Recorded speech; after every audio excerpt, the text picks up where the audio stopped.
I feel like I live with a ghost, Chloe. A very handsome, very polite ghost who lives perpetually in the shallows of life. Oh, honey, you mean Leo is still emotionally checking out the moment things get real?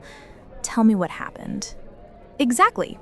I tried to talk to him last night about something serious, us moving in together, a huge step that requires vulnerability and commitment, right? I started by saying I was excited, but wanted to talk through our expectations. And what did he do? He just started talking about a new, completely unrelated project at work. Switched the channel completely, without even acknowledging my point. It's like I hit an emotional wall made of concrete. That is textbook avoidance. It must feel so incredibly lonely. You're trying to build a bridge, and he's just pulling the drawbridge up. That's it! My deepest need is to feel heard and seen, that we are a team facing the future together. But when he stonewalls, I feel completely invisible and totally isolated. I feel like the relationship is my emotional burden to carry. Let's define what's truly happening. You are desperate for emotional intimacy and connection, which requires vulnerability. Leo is performing emotional avoidance, which therapists call stonewalling. He's not doing it to be malicious. He's doing it because deep down, he's terrified of vulnerability or feels utterly overwhelmed by confrontation. Overwhelmed? But it wasn't even a fight. It was just a future planning conversation. Why is he so afraid? For him, any topic with emotional weight, future plans, past conflicts, even just sharing deep feelings feels like an impending disaster. He sees it as a slippery slope where any honest feeling might lead to a huge argument or worse, the eventual breakup. So he walls up out of self-preservation. It's his way of saying, if I don't engage, I can't be hurt, and the relationship can't be destroyed. That makes me feel marginally better, but it doesn't solve the problem. How do I stop reacting when he retreats? Because I usually try harder. I chase him. I get louder, or I get analytical, saying things like, why are you doing this? We need to talk about this now. That's your urge for connection clashing directly with his urge for emotional safety. When you chase him, he feels even more overwhelmed and threatened, which only makes the wall thicker. This is a damaging pattern. You pursue him for connection, and he withdraws for safety.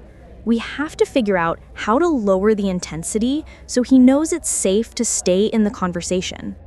So we established that your chasing makes his wall thicker. We need to flip the script. The first key concept is the soft startup. If the beginning of the conversation is high intensity, you've already lost. You must lower the volume and choose the right moment. I usually try to talk when the issue is fresh, maybe late at night when we are both tired.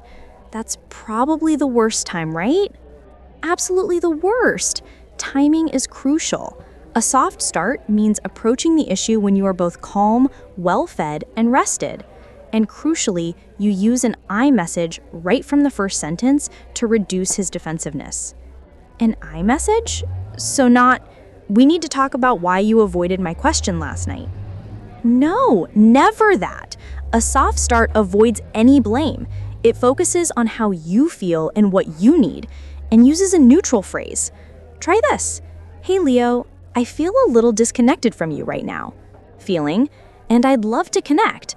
I was wondering if we could carve out 20 minutes later today to discuss the moving plans. Need/topic. Wow, that sounds so much less threatening. It frames it as a request for connection, not an accusation of failure. Exactly. The second part of the strategy is giving him an escape hatch that isn't running away. Because he fears confrontation, you have to offer him empathic listening first. When you bring up the moving topic, he will likely tense up. Your job is to acknowledge his underlying fear immediately. How do I do that without letting him derail the conversation again? You reflect his emotion, even if he doesn't say it.